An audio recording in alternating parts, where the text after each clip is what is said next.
అన్యులకు వెలుగయుండునట్లు నిన్ను నియమించి ఉన్నాను. యెషయా 49:6. ప్రభు అయిన యేసుక్రీస్తు లోకమునకు వెలుగు.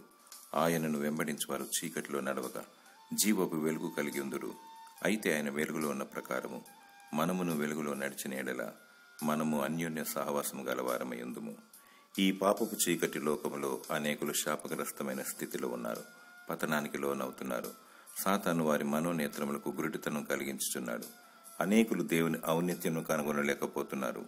నిన్ను నీవు దేవునికి సమర్పించుకో, ఆయన అధికారమును ఒప్పుకో. దేవుడు నిన్ను అభిషేకించి వాడుకుంటాడు. నీతి మార్గములను అనుసరించి నడుచుకున్నట్లు ఎవరు అనేకులను త్రిప్పుదురో వారు నక్షత్రముల వలె నిరంతరము ప్రకాశించెదరు. దేవుడు నిన్ను దీవించి వాడుకొనుగాక. ఆమేన్.